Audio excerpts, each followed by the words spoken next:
아둘람 굴에 숨어 들어간 다윗은 비로소 하나님을 의식하기 시작했습니다. 인생의 막다른 곳에 다다르니까 피난처 되신 하나님을 찾기 시작한 것입니다.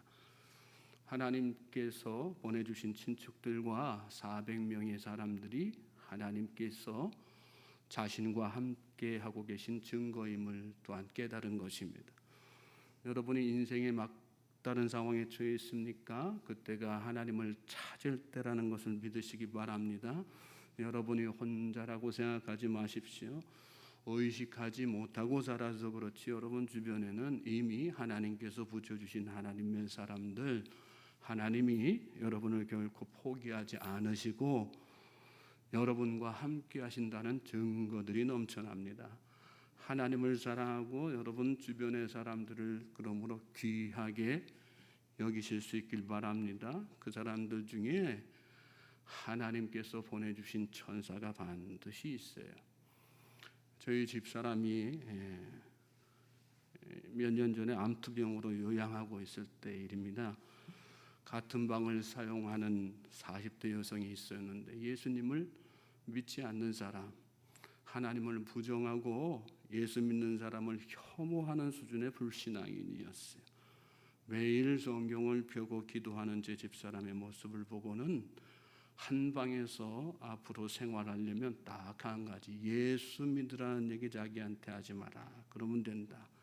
굳은 표정으로 이야기했던 그 완악한 심령의 소유자였습니다.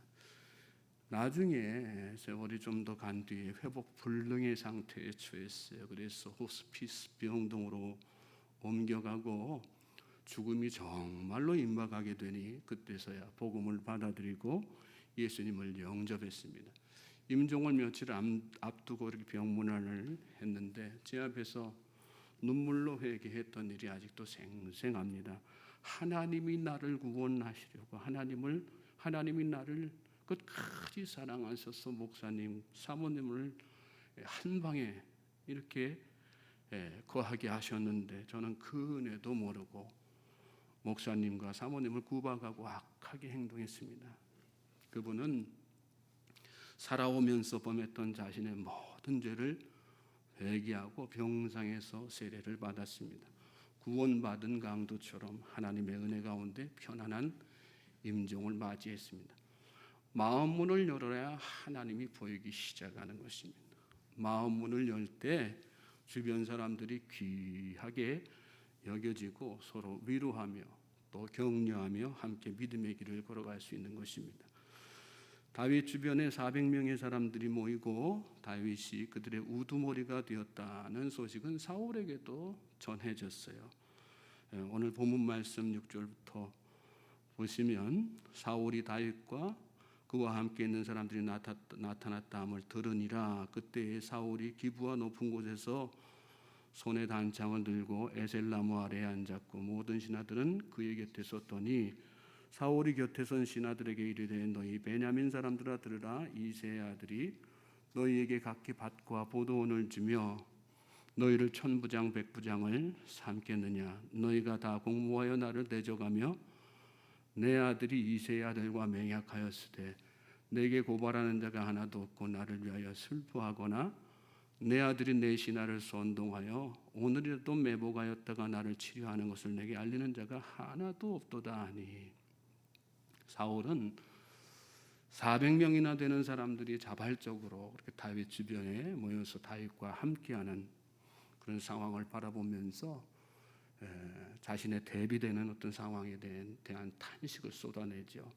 신하들을 다 모았어요. 그리고 그들 앞에서 너희들 천부장 삼고 백부장 삼은 거, 밭과 포도원을 준 거 다 내가 너희들에게 베풀어 준 은혜 아니냐. 다윗 같았으면 그렇게 할 수 있을 것 같느냐.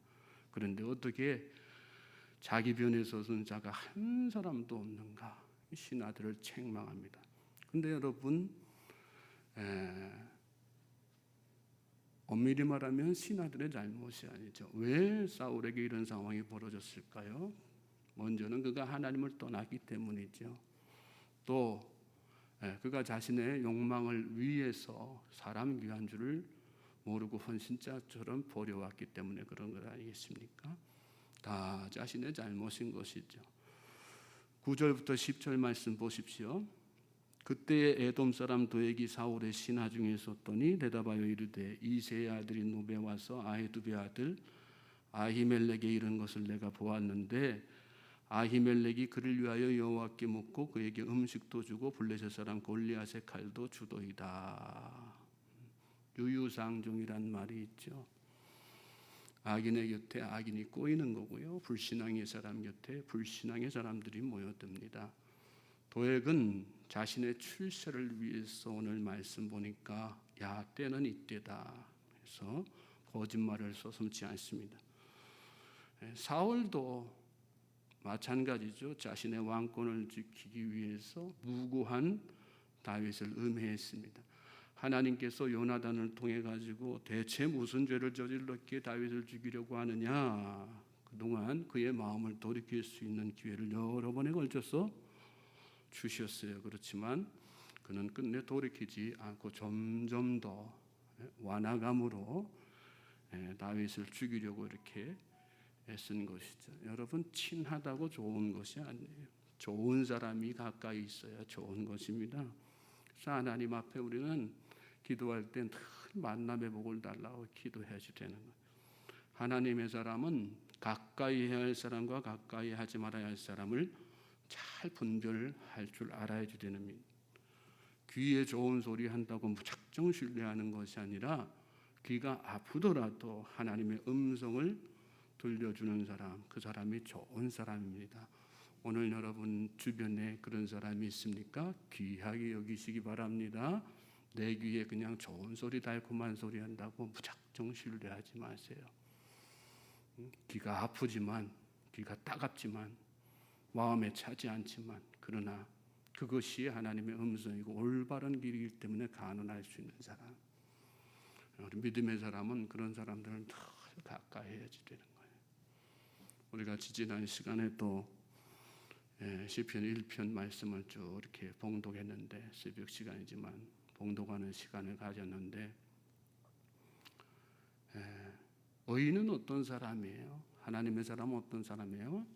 앉아야 할 자리, 서야 할 자리를 잘 구별하는 거. 함께 해야 될 사람이 어떤 사람인지 잘 구별해서 함께 해야만 되는 사람, 함께 하지 말아야 될 사람은 잘 구별해서 그래서 자리에 함께하고 자리에 함께하지 아니하고 내 지혜로는 안 되죠. 하나님의 지혜로 가능한 일 아니겠습니까?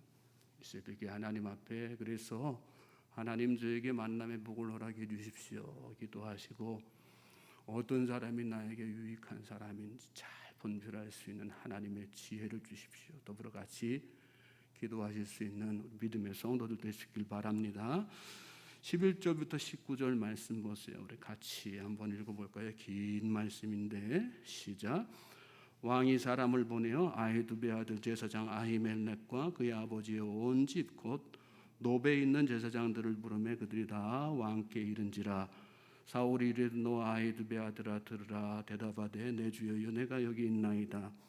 사울이 그에게 이르되 내가 어찌하여 이새의 아들과 공모하여 나를 대적하여 그에게 떡과 칼을 주고 그를 위하여 하나님께 물어서 그에게 오늘이라도 매복하였다가 나를 치게 하려 하였느냐 하니 아히멜렉이 왕에게 대답하여 이르되 왕의 모든 신하 중에 다윗같이 충실한 자가 누구인지요? 그는 왕의 사위도 되고 왕의 호위대장도 되고 왕실에서 존귀한 자가 아니니까 내가 그를 위하여 하나님께 물은 것이 오늘이 처음이니까 결단코 아니니이다.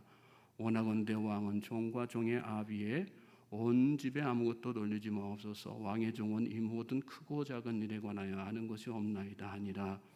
왕이 이르되 아히멜렉아 내가 반드시 죽을 것이요 너와 내 아비의 온 집도 그러하리라 하고 왕이 좌우의 호위병에게 이르되 돌아가서 여호와의 제사장들을 죽이라.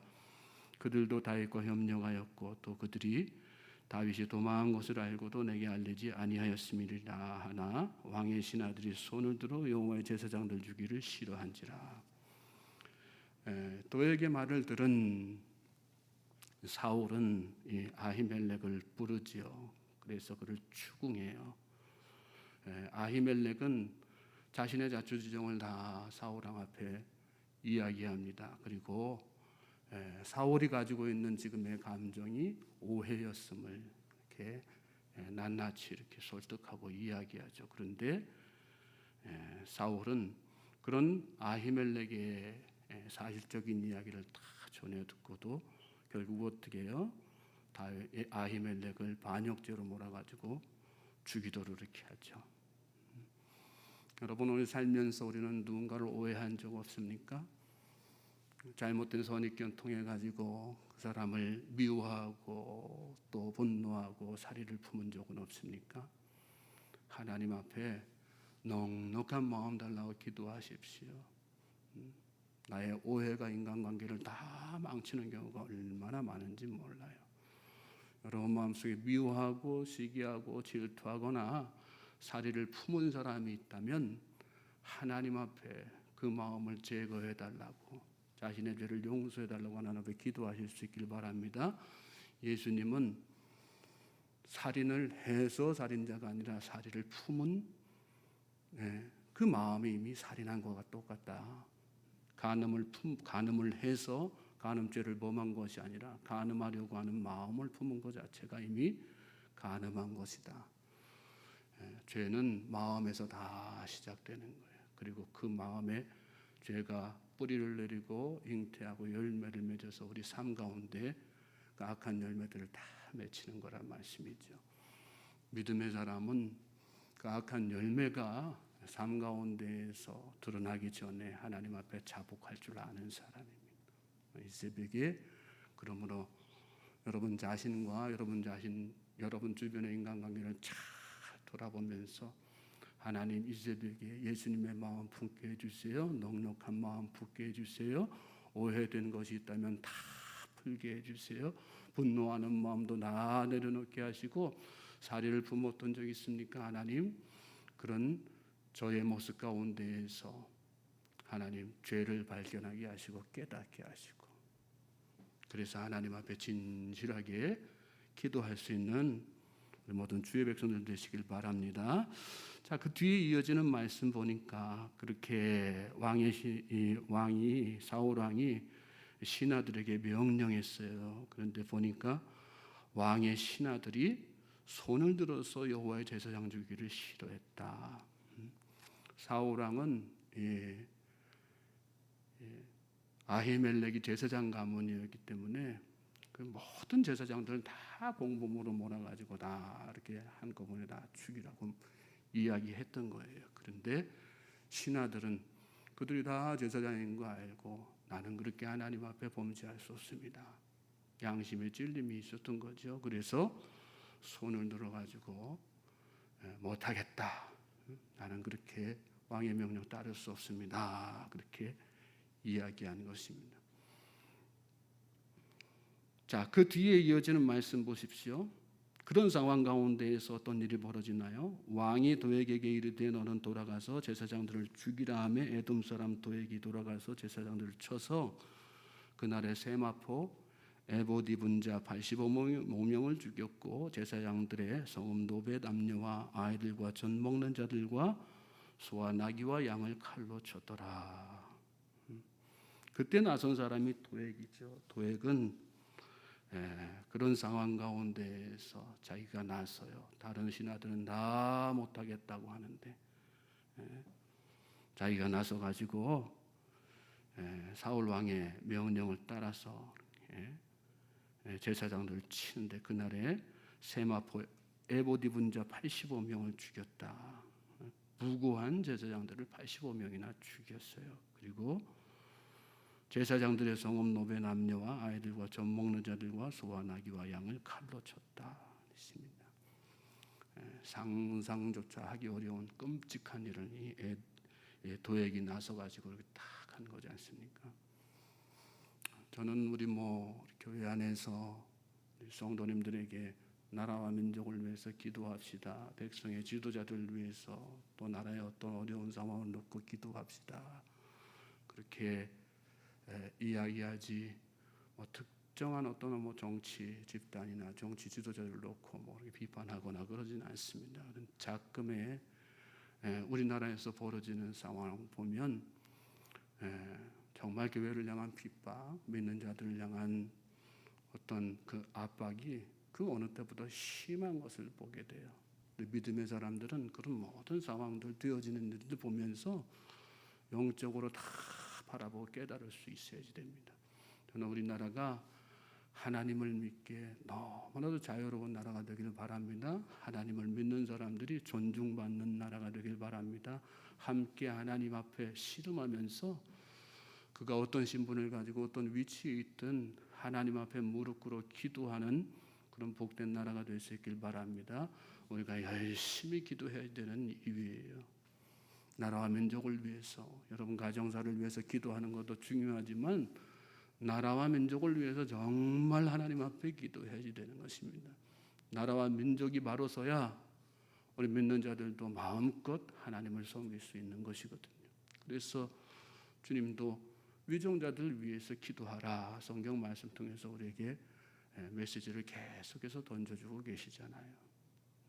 오늘 여러분의 기도의 제목에 나라를 또 민족을 위한 이 시대의 영적 분별력을 가지고 되어진 일들을 바로 볼 수 있는 영적 분별력을 구하고 그들을 위해서 정말 가슴을 치면서 기도할 수 있는 그런 기도의 영성이 충만하게 되기를 주님의 이름으로 소망하고 축복합니다.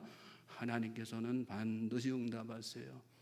우리가 기도하지 않아서 응답 못 받는 것이지 하나님께 기도하면 믿음의 사람이 기도하면 그 한 사람의 기도를 통해서도 나라의 운명을 다 바꿔주시는 분이 하나님이시라는 말씀입니다. 이 새벽이 오늘 우리가 그런 믿음으로 기도할 수 있는 복된 시간 되시기를 주님의 이름으로 소망하고 축복합니다. 20절부터 23절 같이 또 읽겠습니다. 시작. 아히두베의 아들 아히멜렉의 아들 중 하나가 피하였으니 그의 이름은 아비아달이라. 그가 도망하여 다윗에게로 가서 사울이 여호와의 제사장들 죽인 일을 다윗에게 알림해 다윗이 아비아달에게 이르되 그날에 에돔 사람 도액이 거기 있기로 그가 반드시 사울에게 말할 줄 내가 알았노라. 네 아버지 집의 모든 사람 죽은 것이 나의 탓이로다. 두려워하지 말고 내게 있으라. 내 생명을 찾는 자가 내 생명도 찾는 자니 내가 나와 함께 있으면 안전하니라 하니라. 도액이 앞장서서 아히멜렉과 그 성읍에 사는 사람들을 죽였어요. 그리고 나서 오늘 말씀 보니까 그 중에 아히멜렉의 아들 아비아달이라고 하는 제사장이죠. 그 한 사람이 유일하게 도망했어요. 그리고 다윗에게 가서 일련의 모든 상황들에 대해서 이야기합니다. 그리고 다윗이 그것을 두고 어떻게 해요? 이 모든 것은 내 잘못이다. 나로 인하여 벌어진 일이다.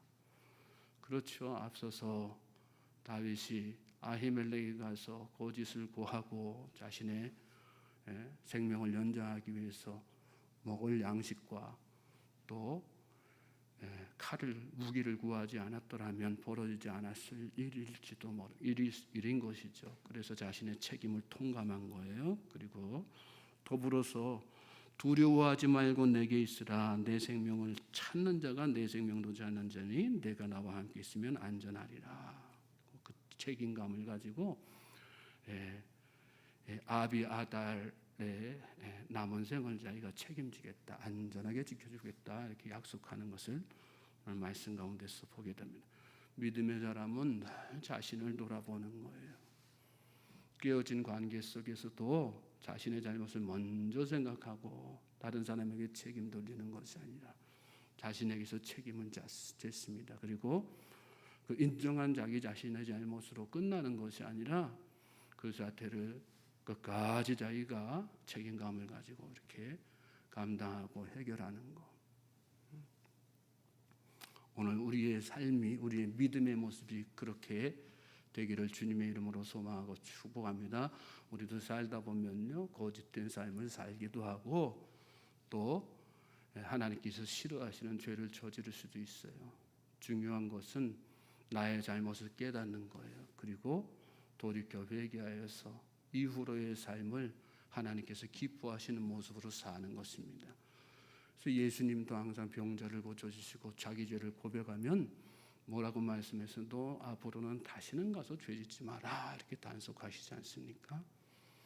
과거의 잘못이 중요한 것이 아니라 미래의 잘못을 저지르지 않는 거, 그게 더 중요하다는 거. 우리가 그런 마음 가지고 하루하루 살다 보면 우리가 비록 완전하지 못하고 연약하지만 그런 가운데에서도 하나님께서 기뻐하시는 삶을 하루하루 이렇게 살게 되는 것입니다. 오늘 하루가 저와 여러분 그런 복된 날 되시길 바랍니다. 그런 날들이 계속 이어짐으로 말미암아서 전국에는 하나님께서 기뻐하시는 인생, 다윗도 마찬가지로 나중에 하나님의 마음에 합한 사람이다 이렇게 칭찬을 받지 않습니까? 하나님의 칭찬이 있는 복된 인생 되기를 다시 한번 주님의 이름으로 소망하고 축복합니다.